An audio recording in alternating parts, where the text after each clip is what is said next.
Ya tengo a Stanley G. Cadón Moreno. Don Stanley, estamos listos entonces para esta entrevista que hablábamos de la conciencia ganada por el país durante las protestas de noviembre.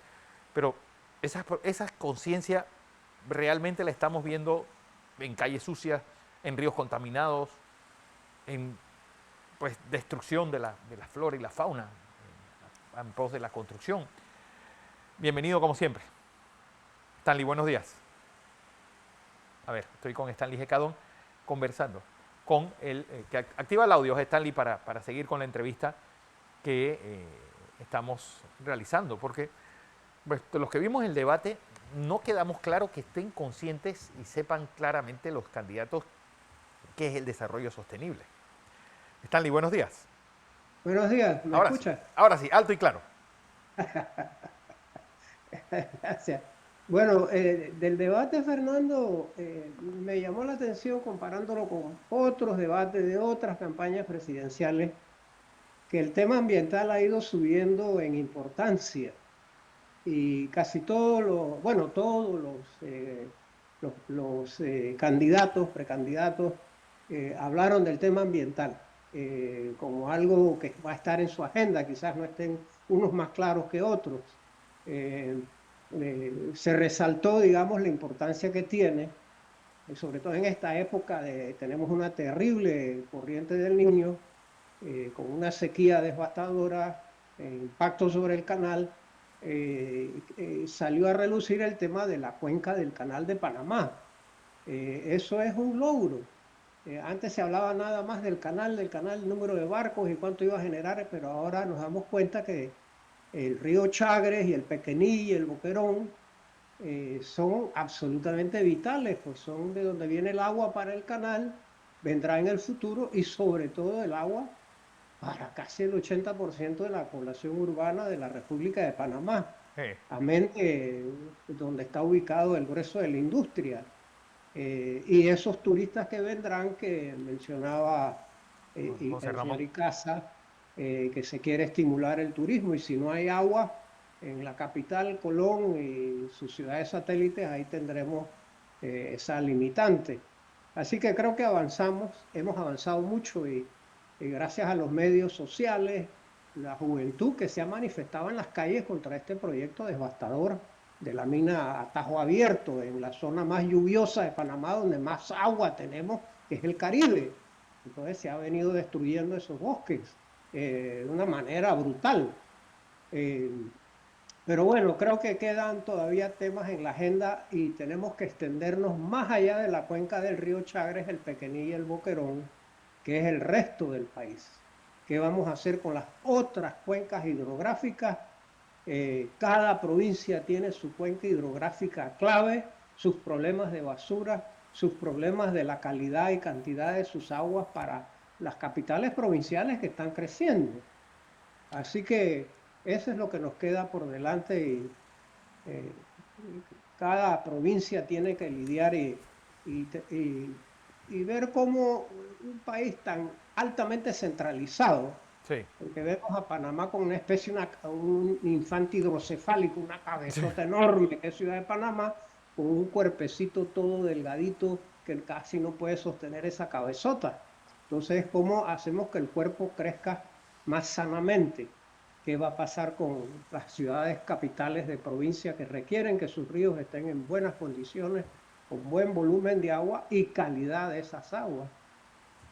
Bueno, porque Stanley, tú fuiste el primer director en ese momento de Enrenare, post-invasión. Y se sabía o se veía claramente que el país iba a crecer de una forma bestial y que eso iba a implicar pues, todos los grandes problemas que tenemos hoy en todo este triángulo de Colón, Panamá, Chorrera, principalmente, pero también que se iba a dar ese desarrollo absurdo que se está dando, por ejemplo, en el Darién, donde pues, uno realmente, y para todos aquellos que amamos la naturaleza, es un espectáculo vergonzoso ver esas tucas y esos camiones de tucas pasando durante todo el verano, y un verano tan largo como este obviamente va a ser más deprimente. Sí, ¿cómo se podía haber evitado eso y cómo se puede frenar este desastre? Bueno, el tema del Darién lo venimos estudiando. A mí me tocó participar en el estudio, pues, para el Darién, estudio de los grupos humanos del Darién en el año 70, Wow. 71, 72, y cuando no había carretera. Y se preveía que con Darién había que tener sumo cuidado eh, cuando llegase la carretera, que llegó finalmente en el verano del 83, que precisamente fue otro verano de la corriente Punta del del Niño. Niño, que se extendió la sequía casi hasta agosto. Y a mí me impactó sobremanera no solo la carretera panamericana, sino los caminos de penetración que los madereros estaban haciendo. Y había sobre Darién un humo. Toda la provincia parecía un campo de guerra, Sí, la guerra del hombre contra la naturaleza, pues. La cantidad de bosques que comenzó a deforestarse en Darién a partir de que llegó la Panamericana fue brutal. Tratamos de establecer áreas, logramos establecer el Parque Nacional Darién usando una especie de lo que el programa de la OIRSA, del control de la aftosa, sí, había creado unas áreas en Darién para controlar la aftosa, y en base a esa zonificación del programa del gusano barrenador y de la aftosa, de la fiebre aftosa, fue que creamos el Parque Nacional Chagres. Si eso no se hubiera creado, Dios me guarde, estaríamos en peores condiciones. Pero en esencia nos lleva a la política de desarrollo del país. La ganadería, hicimos un esfuerzo en el siglo XX, Fernando, para convertir a Panamá en un gran potrero. Y sí. recuerdo que hasta la cuenca del canal era vista como una zona de colonización. Y el Banco de Desarrollo Agropecuario y el Banco Nacional y la banca privada prestaban para convertir los bosques que deberían garantizar el agua en potreros que en verano se le metía candela. Claro. Creo que entonces sí recuerdo y debo mencionar a Luis H. Moreno, que en el año 90, cuando estaba yo en el entonces en Renare, se firmó un acuerdo por el cual el Banco de Desarrollo Nacional no iba a prestar dinero para deforestar los bosques de la cuenca del Canal de Panamá. Eso fue un gran logro, y yo quiero recordar aquí a Luis H. Moreno, un banquero con visión ecológica en este momento, hablándote del año 90. 90, Sí. cuando se firmó ese acuerdo que ha tenido éxito. Pero, es decir, es reversible lo que hemos hecho. Es reversible, pues, todos los ríos y quebradas de la ciudad capital contaminadas de esa forma tan abrupta y brutal que uno dice, pero es que, ¿qué estamos haciéndole a nuestra casa grande? A pesar de que esta es una generación con mucha mayor conciencia ecológica, que se está dando ecología desde hace más de 30 años en las escuelas, pareciera que vamos hacia atrás, porque uno ve las imágenes de la ciudad hace 60 años y no ve exactamente eso.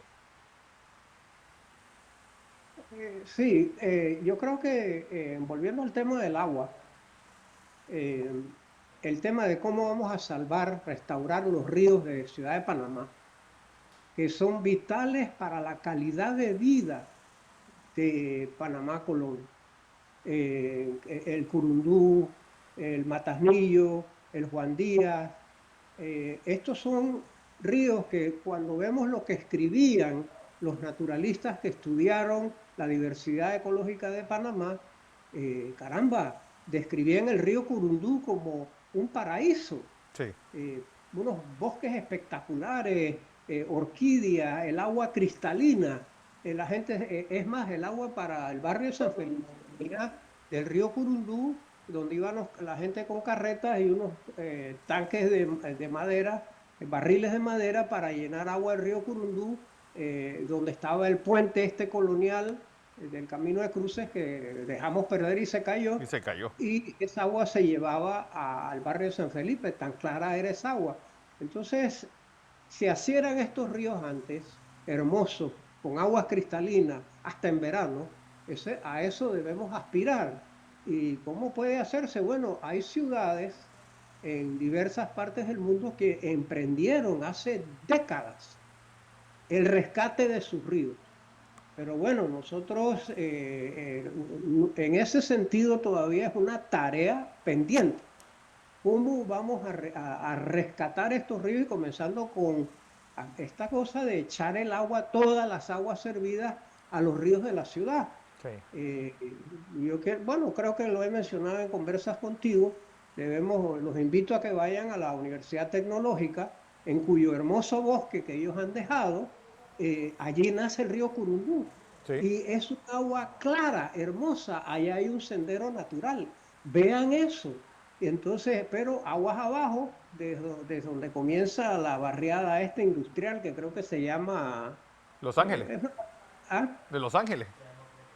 Sí, ahí comienza una barriada industrial y de una vez, desde que el río entra, deja los bosques de la Universidad Tecnológica y cae a esta barriada, el ingenio, Al ingenio. cañerías de agua de todo tipo de colores agravantes y matan el río. Entonces, quien sea el alcalde de la ciudad de Panamá y los grupos cívicos y los universitarios abocarnos y la ciudadanía a rescatar los bosques de galería, disminuir el volumen de aguas servidas y el tema de la basura y que ponernos como meta que de aquí a 10 años la gente podrá bañarse en el río Curundú, que se podrá pescar en el río Curundú. ¿Y por qué no? Esas son metas fijables Por supuesto. para tener algo de que le dé calidad de vida a la ciudad de Panamá. No ver estos ríos como un basurero y donde echo mis aguas servidas. Wow. Bueno, sobre eso tú has escrito mucho, Stanley. ¿Hay alguna nueva publicación que tengas? Bueno, volviendo al tema del turismo que se mencionaba, yo quería reiterar otra vez que el turista naturalista que quisiéramos atraer le gusta saber la historia de la naturaleza de Panamá. ¿Qué tiene? Entonces yo ya lo he mencionado, pero me gustaría volver a remencionar este libro que se llama Alexander Wetmore y las aves de Panamá. Ujú. Esta obra recoge las expediciones que este famosísimo, este hombre escribió la Biblia de las aves de Panamá y él abarcó desde Darién hasta la frontera con Costa Rica y Centroamérica en Bocas del Toro y Chiriquí. Y el doctor Wetmore amaba este país y describía no solo las aves que él describió en los 4 tomos de su obra The Birds of the Republic of Panama, las aves de la República de Panamá, sino que él también describía los usos y costumbres de la gente. Él tomó más de 3.000 fotos de Panamá. Así que el turista naturalista es una persona usualmente instruida que quiere Claro. saber, bueno, ¿y Panamá qué es? ¿Y quién descubrió su riqueza biológica? Entonces, el doctor Webber fue el que nos puso en el mapa internacional de las aves, ¿no? Ah, ok. Ese es un tema. Estoy trabajando en este momento, Fernando, en una muy interesante. George Champion fue un joven estudioso de los insectos en el siglo XIX que vino a Panamá en el periodo del Canal Francés y va a Chiriquí, va a las Islas de las Perlas, a Colón, a lo largo de la línea del ferrocarril y descubre 16.000 especies de insectos. Wow. Él puso a Panamá entonces escribo para la revista histórica cultural Épocas y estoy en este momento con George Champion que va a Chiriquí en un vaporcito y su sede de sus expediciones son las primeras fincas cafetaleras que se establecen allá por 1880 en las laderas del volcán Barú y la serranía del Tabázara, las tierras altas de Boquete, Cerro Hornito y lo demás. Es muy interesante la narrativa de él porque él le escribe a su madre y Wow. en esas cartas le describe las costumbres de los chiricanos. De esos entonces. Bueno, como siempre, una de las plumas más privilegiadas en la historia ecológica y la historia bueno, humana de nuestro país. Stanley G. Moreno, como siempre, un placer tenerte como invitado Gracias por esta mañana. invitarme. Gracias.